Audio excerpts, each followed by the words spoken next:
The great chamber of Verithus Prime had never seen such silence as Ambassador Kethvorin of the Valkyrie. Dominion rose from his seat and walked toward the central platform where all eyes could see him clearly. His iridescent scales shimmered under the artificial lights, and his forearms spread wide in a gesture of absolute authority that made the delegates from 12 different starfaring civilizations lean forward in their seats with nervous anticipation. For 1,000 years, the Treaty of Eternal Stillness had kept the galaxy in perfect order, and more importantly, it had kept humanity locked within their pathetic 47 star systems like animals in a cage. But today, Kethvorin would remind everyone who truly ruled this galaxy. Delegates of the Galactic Council, he announced in a voice that echoed through the massive hall, "I come before you today to declare the end of an era." The other ambassadors shifted uncomfortably in their seats, and several of them exchanged worried glances that Kethvorin noticed but chose to ignore because their fear only added to his satisfaction. The Treaty of Eternal Stillness served its purpose. He continued with a cruel smile spreading across his reptilian face. It gave humanity time to accept their place in the natural order of things. But they have grown too comfortable and too arrogant in their little corner of space. At the far end of the chamber, the human delegation sat in their designated area, and Kethvorin turned his attention toward them with barely hidden contempt. The human ambassador was a gray-haired woman named Director Chun, and she appeared to be looking down at something in her hands rather than paying attention to this historic moment. This lack of respect made Kethvorin's cells flush with anger. "The Valkyrie Dominion hereby dissolves the treaty," he declared with thunderous finality. "Humanity has 7 rotations to surrender all colonial holdings, dismantle their military vessels, and submit to Dominion oversight. Failure to comply will result in total annihilation." He waited for the screams of terror and the desperate pleas for mercy that he had imagined so many times in his dreams. Instead, Director Chun looked up from her tablet with an expression of mild confusion on her weathered face. "I am sorry. Could you repeat that?" she asked in a casual tone that seemed almost bored. "I was at a really good part of my game." Kethvorin blinked all 4 of his eyes in disbelief, because no species had ever responded to a Valkyrie ultimatum with such casual dismissal. "You dare mock the Dominion?" he snarled as his claws extended involuntarily. But then something strange happened that would haunt Kethvorin for the rest of his shortened life. A ripple of laughter spread through the human delegation, starting as quiet chuckles and building into genuine amusement that echoed through the chamber, like some cosmic joke that only they understood. One of the younger human officers actually wiped tears from his eyes as he tried to control his laughter, and another patted him on the back with a grin that showed far too many teeth. Kethvorin looked around the chamber for support from the other delegates, but what he saw chilled his blood in a way he had never experienced before. The other alien ambassadors were not laughing at the humans. They were looking at the Valkyrie delegation with expressions of pure horror and something that looked terribly like pity.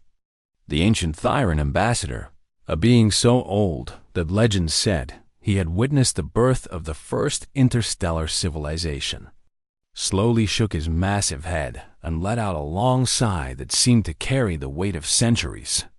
"What is the meaning of this?" Kethvorin demanded as confusion began to replace his earlier confidence. The Thyran ambassador rose from his seat with difficulty, his ancient joints creaking audibly in the sudden silence that had fallen over the chamber. "Young fool," he whispered in a voice that somehow carried to every corner of the room. "Do you know nothing of history? I know that my ancestors crushed the humans 1,000 years ago and forced them to sign the treaty." Kethvorin shot back defensively. "Forced them?" The Thyran let out a dry laugh that sounded like dead leaves scraping across stone. "Is that what your history books tell you?" Director Chun stood up slowly, and for the first time, Kethvorin noticed something in her eyes that made his instinct scream at him to run far away. Ambassador Kethvorin, she said in a pleasant voice that somehow made his scales crawl with primal fear. I want to thank you on behalf of all humanity. Thank me? He stammered in confusion. We signed that treaty willingly, she explained with a smile that did not reach her cold eyes. We needed time, you see, and you gave us 1,000 years of it. We really could not have asked for a better gift. The Thyran ambassador nodded slowly and turned to address the entire chamber. I tried to warn the Valkyrie centuries ago, but they would not listen to an old creature like me, he said with profound sadness in his voice. I have watched humanity since they first crawled out of their caves and looked up at the stars with hungry eyes. What are you saying? Kethvorin asked as his voice cracked with growing fear. I am saying that you have made a terrible mistake, the Thyran replied as he began walking toward the exit. The treaty was never a cage for humanity. It was a leash that kept them from doing what they do best. And what is that? Kethvorin whispered. The old ambassador paused at the door and looked back with ancient eyes that had seen empires rise and fall like waves upon a shore. War, he said simply. Humanity does not fear war the way other species do. They embrace it, they perfect it, and they have spent the last 1,000 years preparing for exactly this moment. He shook his head one final time and spoke his last words before leaving the chamber forever. You poor, foolish creatures. You have no idea what you have awakened.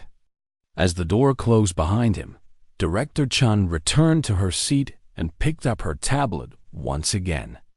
Well then, she said cheerfully as she resumed her game of solitaire, I suppose I should notify Earth that the wait is finally over.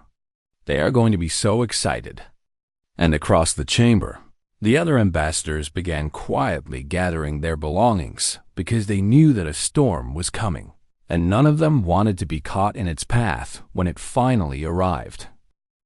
The news of the Valkyrie Declaration spread across the galaxy like wildfire, and within hours, every intelligence agency from every civilized world was scrambling to update their files on humanity. What they found in those dusty old records would keep many of them awake at night for years to come. 1,000 years ago, humanity had been a young species with only 3 centuries of faster-than-light travel under their belt. And the Valkyrie had looked upon them as nothing more than insects to be crushed beneath their mighty feet. The Dominion had launched what they called a disciplinary campaign against the upstart humans, expecting it to last perhaps a month or 2 at most before the primitive creatures begged for mercy. It lasted exactly 11 days. The humans had a different name for it. They called it the wake-up call, and they spoke of it not with trauma or fear, but with a strange sort of fondness that confused every xenopsychologist who studied them. Deep within the classified archives of the Valkyrie military, the truth of those 11 days had been buried and forgotten by all but a handful of terrified historians. On the first day, the Valkyrie Third Fleet had destroyed a human colony of 50,000 souls without warning or mercy. On the second day, the humans had captured a damaged Valkyrie fighter and begun taking it apart piece by piece. On the 5th day, human ships appeared with shields that perfectly countered Valkyrie weapons, and the admirals could not understand how this was possible.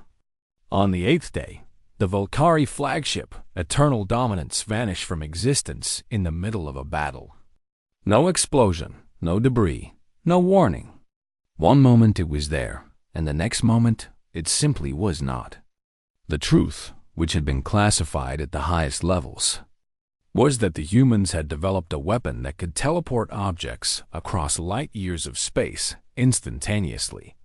And they had chosen to demonstrate this technology by relocating the flagship directly into the heart of a nearby star, from 4 light years away. On the 11th day, the Valkyrie offered a peace treaty, and humanity accepted it with suspicious eagerness that should have been a warning sign. Now, as the Valkyrie Armada prepared for war, These old files were being read by terrified officers who were beginning to understand just how badly their ancestors had miscalculated. On the human colony world of New Singapore, Admiral Yuki Tanaka stood before a holographic display of the entire galaxy and smiled a predator's smile that would have made her ancestors proud. She was 63 years old, and she had spent every single day of her adult life preparing for exactly this moment. But she was not unique in this regard, because her mother had done the same thing, and her grandmother before her. Stretching back 12 generations of Tanakas who had trained for a war that everyone knew would eventually come. "Admiral," her aide said as he approached with a tablet in his hands, "the civilian evacuation orders have been issued, but there is a problem." "What kind of problem?" she asked without taking her eyes off the display. "The civilians are refusing to evacuate," he reported with confusion in his voice. "They say they have been waiting too long for this, and they are not going to miss it." Tanaka laughed and shook her head with genuine amusement.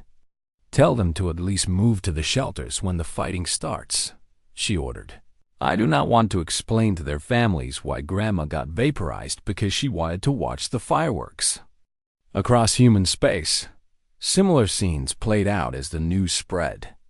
On Earth, a grandmother named Martha Williams sat in her living room and knitted a sweater while the news broadcast played on her television screen. "Breaking news," the anchor announced with barely contained excitement. "The Volcari Dominion has declared war on humanity. Military officials are asking citizens to remain calm." Martha looked up at the screen and smiled warmly before returning to her knitting. "Oh, good," she said to her cat, who was sleeping peacefully on the couch beside her. "It is finally happening. I was getting so bored."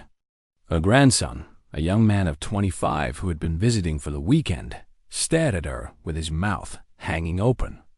"Grandma, are you not worried?" he asked in disbelief. "Worried?" She laughed as her knitting needles clicked together in a steady rhythm. "Sweetheart, I have been training for this since I was younger than you. Your great-grandfather helped design the defense grid around Mars, and I spent 30 years in the reserve fleet before I retired." She gestured toward the closet with one of her needles. "My combat suit is in there, freshly maintained and ready to go. If those lizards come anywhere near Earth, they are going to learn why you never mess with a grandmother who has been practicing her aim for 60 years. What the Valkyrie did not understand, what they could not possibly comprehend, was that humanity had used the 1,000 years of peace not to grow soft and complacent, but to prepare for the inevitable return of conflict. Every human child learned basic combat tactics in school alongside mathematics and literature. Every human city was designed with defensive capabilities hidden beneath its peaceful surface. Every human civilian vessel was built with hardpoints for weapons that could be installed in a matter of hours. The treaty had forbidden humanity from building warships, so they had built mining vessels with hulls strong enough to withstand torpedo impacts, and research stations with power cores large enough to run planetary defense shields. They had followed the letter of the treaty while laughing at its spirit. And now, as a Valkyrie spy on Earth watched in horror, an elderly woman calmly finished her row of knitting and looked directly at the hidden camera with eyes that sparkled with dark amusement. "You can come out now," Martha said cheerfully. "I have known you were there for 3 years, but I figured I would let you watch. I wanted you to understand something important." The spy remained frozen in place, unable to move or speak. "We are not scared," Martha continued as she set down her knitting and stood up slowly. "We have never been scared.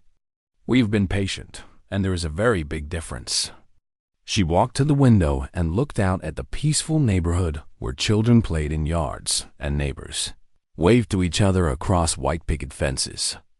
"Every single person you see out there has been waiting for this day," she said softly. "Every single one of them knows exactly what to do when the time comes. We are not civilians pretending to be soldiers. We are soldiers who have been pretending to be civilians." She turned back to face the hidden camera with a smile that contained no warmth at all. "Run home to your masters and tell them what you have seen. Tell them that humanity is done pretending. Tell them that the wake-up call has finally been answered."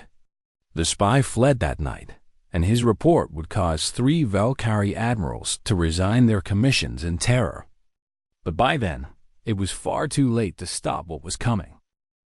The border system of New Helsinki was supposed to be an easy target according to every intelligence report the Valkyrie had gathered over the past century. A small colony of 3 million humans living on a frozen world that barely qualified as habitable, protected by nothing more than a handful of patrol ships and an outdated orbital station. Fleet Commander Vexoran stood on the bridge of his flagship and watched with satisfaction as 400 warships dropped out of hyperspace in perfect formation around the tiny blue planet. "Scan for defenses," he ordered with supreme confidence in his voice. "Commander," his sensor officer reported with confusion, "I am detecting minimal defensive installations. The orbital station appears to be a civilian trading post, and the only ships in the system are 3 light cruisers and what appears to be a mining fleet." Vexorn let out a barking laugh that echoed across the bridge. "This is what we were worried about," he mocked. "These humans are even weaker than the report suggested. Signal all ships to begin the assault." But before his communications officer could relay the order, something unexpected happened. A transmission cut through all frequencies with crystal clarity, and a human voice filled the bridge of every Valkyrie vessel in the system. "Valkyrie Fleet, this is Admiral Yuki Tanaka of the United Human Defense Force," the voice announced with an almost cheerful tone. "You are entering human sovereign space without authorization. You have 30 seconds to withdraw." Vexoran looked around his bridge in confusion because there were no human military vessels on his sensors, and the voice seemed to be coming from nowhere and everywhere at once. "This is not a negotiation," Admiral Tanaka continued calmly.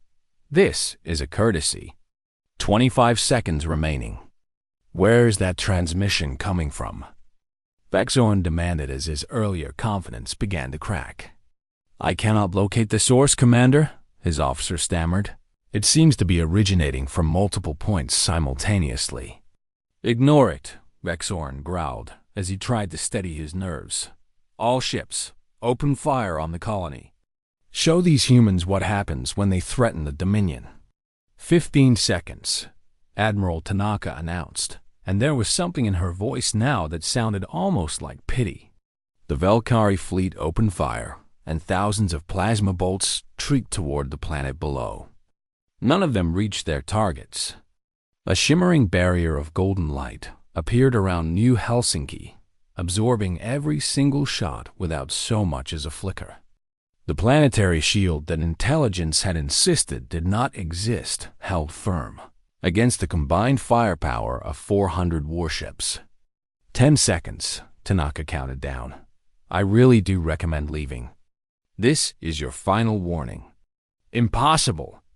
Vexoran roared. "That shield is stronger than anything we have ever encountered."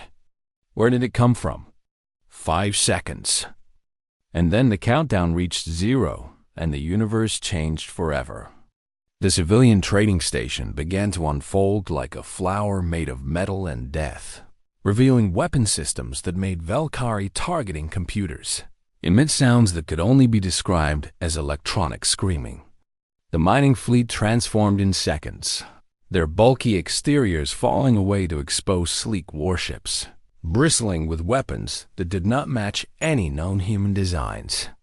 Across the system, asteroids that had been cataloged as natural formations split open to reveal hidden bases filled with fighters that launched by the thousands.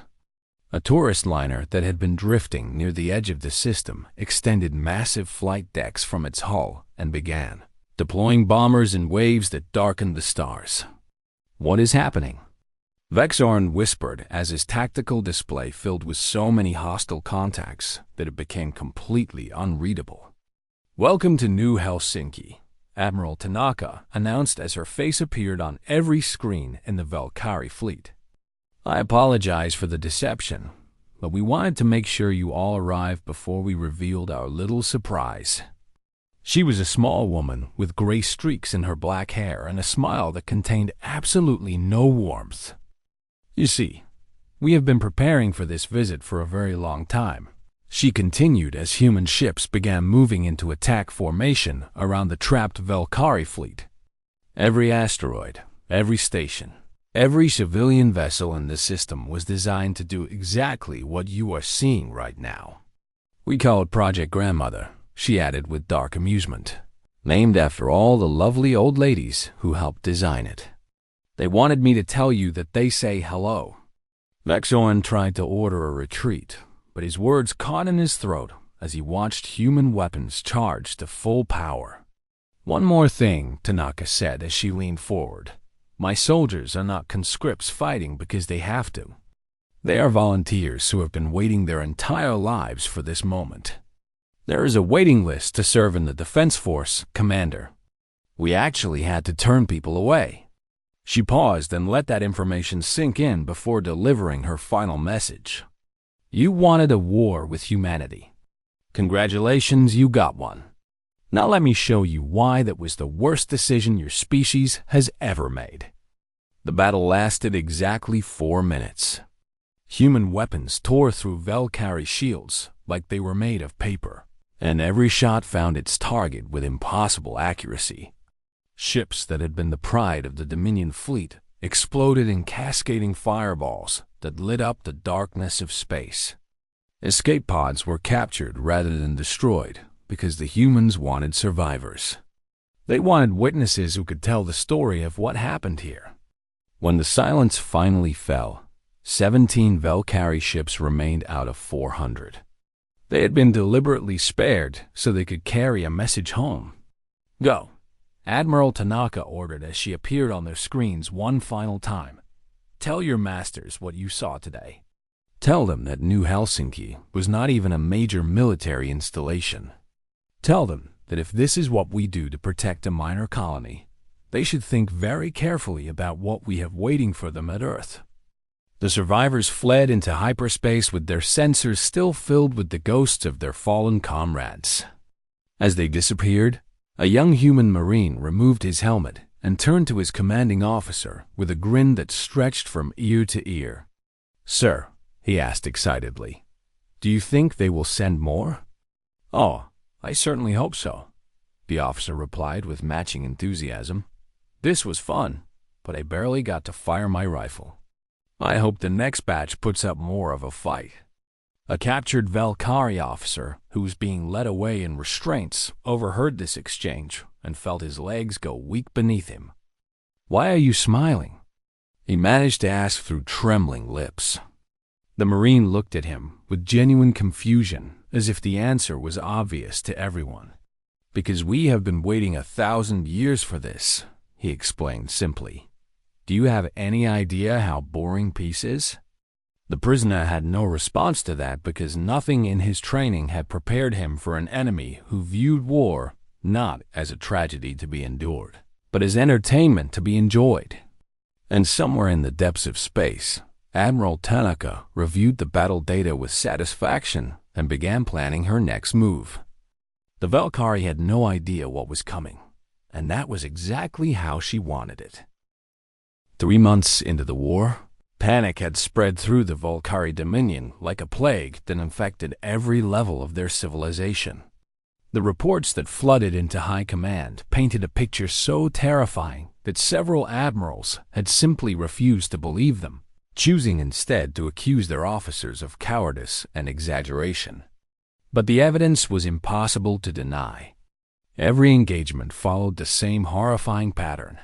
Human forces would appear from nowhere, strike with surgical precision that seemed almost supernatural, and then vanish before reinforcements could arrive. Entire fleets were disappearing without sending a single distress call. Fortified positions that had stood for centuries were falling within hours. Supply lines that stretched across dozens of star systems were being cut faster than they could be repaired. But the military losses, as devastating as they were, did not represent the true source of terror that now gripped the Valkyrie leadership. It was the broadcast that broke them. Human hackers had infiltrated every level of Dominion, communications with an ease that suggested they had been inside the system for decades. And they were using this access to share something far more devastating than propaganda. They were sharing entertainment. Cooking shows where cheerful humans prepared meals while casually discussing their favorite weapons. Comedy programs where audiences laughed at jokes about the war as if the deaths of millions were nothing more than amusing anecdotes. Game shows where contestants competed to answer questions about military history and tactics. And then there were the documentaries. Historical records of Earth's past that showed a species so violent, so utterly committed to conflict, that Valkyrie psychologists required counseling after reviewing them. 10,000 years of recorded warfare. Humans fighting humans over land, resources, ideology, religion, and sometimes seemingly nothing at all. Wars that lasted decades without resolution. Battles where soldiers charged into certain death rather than accept surrender. Resistance movements that continued fighting for generations after their original cause had been forgotten. The Valkyrie had evolved as apex predators on their homeworld. But watching these records, they began to understand that they had never truly known what a predator looked like. "They have a word," the chief psychologist reported to the Supreme Council with trembling hands. "A word that exists in no other known language in the galaxy. They call it spite." "What does it mean?" asked Supreme Commander Thelvax. "It means doing something harmful to yourself, specifically to hurt someone else," the psychologist explained as his voice cracked with incomprehension. "They will endure pain, loss, even death, simply to ensure that their enemy suffers as well." The council sat in stunned silence. "That makes no logical sense," someone finally protested. "No, it does not," the psychologist agreed. "But humans do not operate on logic alone. They have emotions that drive them beyond reason, beyond self-preservation, beyond anything we can understand." Another advisor stood up with a different report that somehow made everything worse. "We have discovered something about the human agents among us," she announced with fear evident in every word. "They have been in our society for centuries." "Impossible," Thelvax roared. "We would have detected them." "They surgically altered themselves to look like us," the advisor explained. "They learned our languages, our customs, our secrets. They married into our families and raised children who never knew their true heritage. And they have been waiting all this time for exactly this moment." The implications hit the council like a physical blow. "How many?" someone whispered. "We do not know. They have been embedded so deeply and for so long that we cannot tell anymore who is real and who is pretending. They are everywhere, in our military, in our government, in our homes." The Galactic Council convened an emergency session that same week, and representatives from every major civilization gathered to discuss what could be done. The ancient Thyran ambassador rose to speak, and the chamber fell silent because everyone knew that the Thyran had been observing younger species for longer than most could comprehend. "I tried to warn the Valkyrie," he began with weariness that seemed to add centuries to his already ancient form. "I have watched humanity since they were primitive creatures throwing rocks at each other in their caves." "Then tell us," demanded the Valkyrie representative desperately. "Tell us how to stop them." The Thyran let out a long sigh that carried the weight of infinite regret. "You cannot stop them because you do not understand what they are," he explained patiently. "You think humans are dangerous because of their weapons or their tactics, but you are wrong." He paused to let his words sink in. "Humans are dangerous because they enjoy this. To them, war is not a tragedy to be avoided. It is a competition to be won.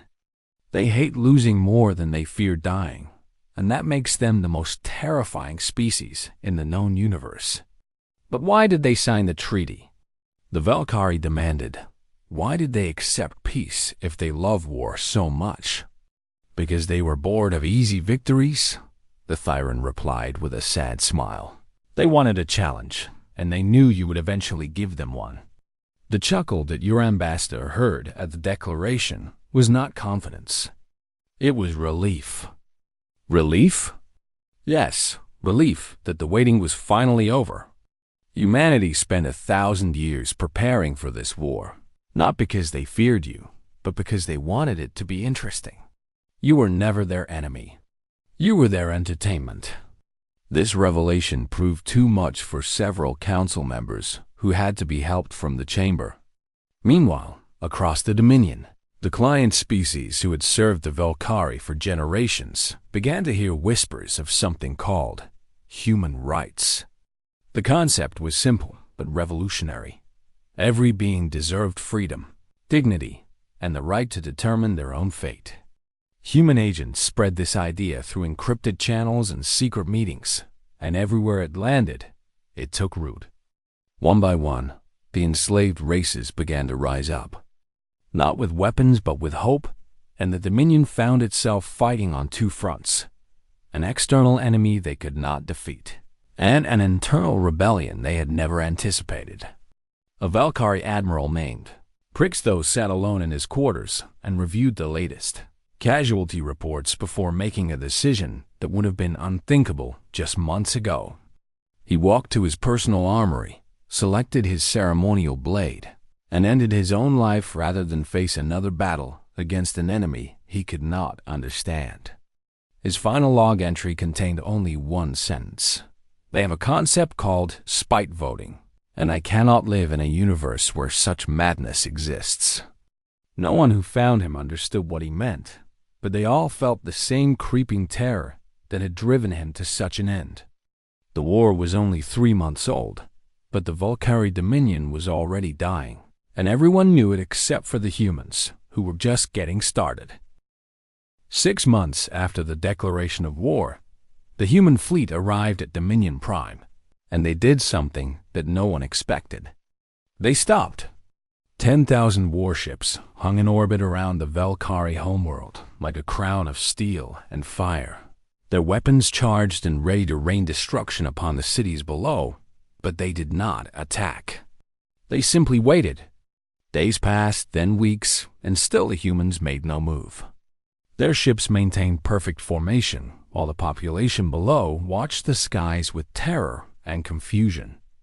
What are they waiting for? Supreme Commander Thelvax demanded in a voice that had lost all of its former authority.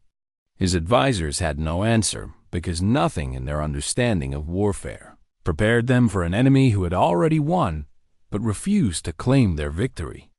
The only communication from the human fleet came in the form of broadcasts that played on every screen across the planet. A cooking competition where cheerful contestants prepared elaborate meals, while discussing the best wines to pair with various dishes. The message was clear without needing to be spoken. We are not worried about you. We are so confident in our victory that we have time for entertainment. After 3 weeks of this psychological torture, the Valkyrie Supreme Council finally broke. Request negotiations. Thelvax ordered with defeat heavy in every word. Tell them we wish to discuss terms. Admiral Yuki Tanaka met with Ambassador Keth Varn in the same chamber on Verithus Prime, where the war had been declared 6 months earlier. The change in the Valkyrie ambassador was shocking to behold. His once brilliant scales had faded to a sickly gray, and his forearms hung limp at his sides as if they lacked the strength to move. Admiral, he began with a voice that trembled like a leaf in a storm. We are prepared to discuss the terms of our surrender. Name your demands and we will comply. Tanaka studied him for a long moment, and there was something in her eyes that Keth Varn could not identify. Ambassador, she finally replied in a tone that was almost gentle. You seem to misunderstand why we are here. I do not understand, he admitted with confusion. We have no terms, Tanaka explained as she leaned back in her chair with casual ease. We did not come here for territory or tribute or resources. We have everything we need in our own space. Then what do you want? Kethvorn pleaded.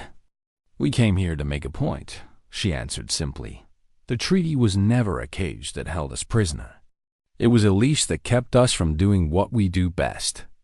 You slipped that leash, Ambassador, and now you have seen what happens when humanity is unleashed. She stood and walked to the window that looked out over the city below. Your fleet is destroyed, your empire is crumbling, and your people live in fear of an attack that could come at any moment but never does. Do you know why we have not bombed your cities or slaughtered your civilians? Kethvorn shook his head weakly. Because we want you to remember this, Tanaka explained as she turned to face him. We want every Valkyrie to tell their children, and their children's children about what happened when they declared war on humanity. We want our mercy to be as legendary as our wrath. You call this mercy? Kethvorn asked with disbelief. We could have destroyed your homeworld in the first week, Tanaka stated with absolute certainty. We had weapons in place before you even declared war. Your entire species exists right now because we chose to let you live. The truth of her words hit Kethvorn like a physical blow. So here is what happens now. Tanaka continued in a businesslike tone.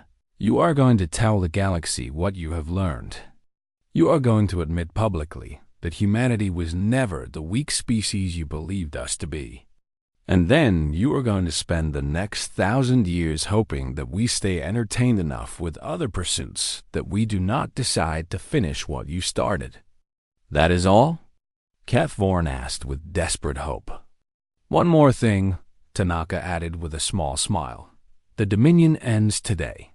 Your Senate will vote to dissolve it within the hour, and in its place, you will establish a democratic federation where every species has equal rights and representation.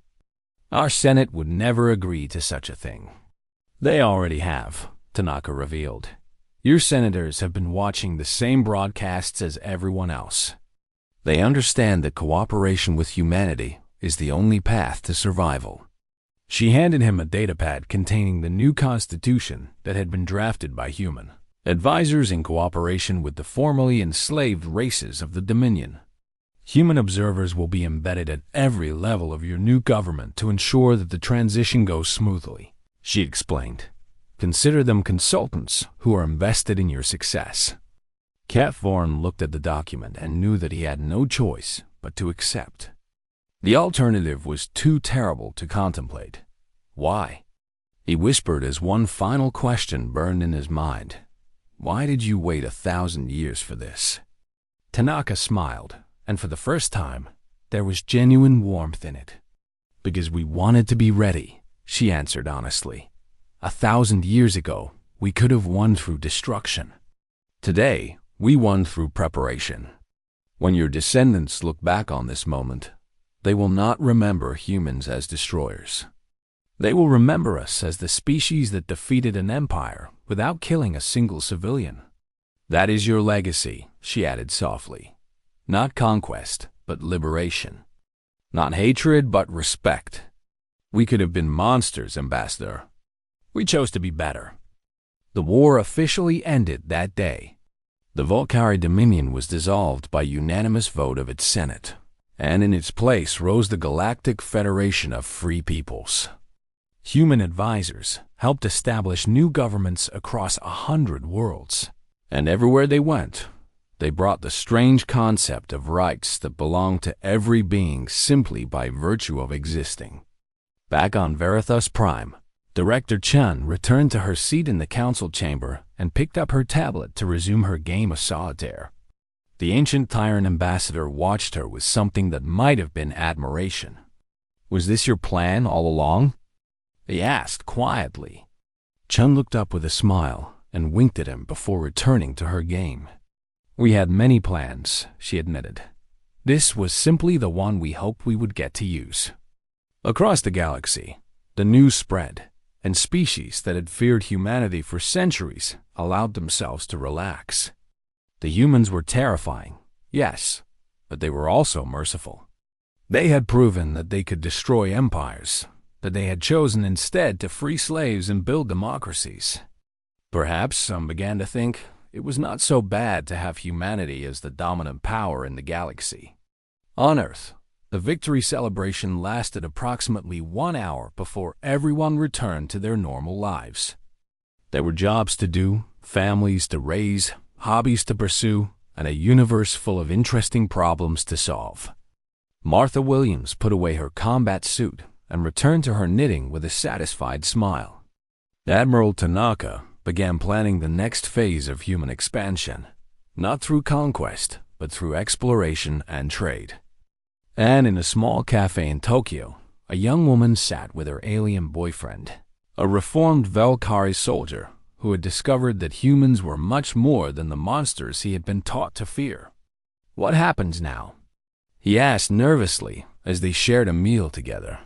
"Now?" She laughed and squeezed his hand affectionately. "Now we live. That is what humans do when we are not fighting. We build things, we create things, we fall in love, and we make the universe a little more interesting." "And if someone else declares war?" he asked. "Then we deal with it," she replied with a shrug. "But honestly, I think everyone learned their lesson this time. The galaxy is going to be peaceful for a very long while." And she was right. For the next 10,000 years, no species dared to challenge humanity, and the galaxy entered an era of unprecedented cooperation and growth. But somewhere in the back of every alien mind, there remained a small voice that whispered a warning past, down through countless generations. Do not make the humans angry. Do not make them bored.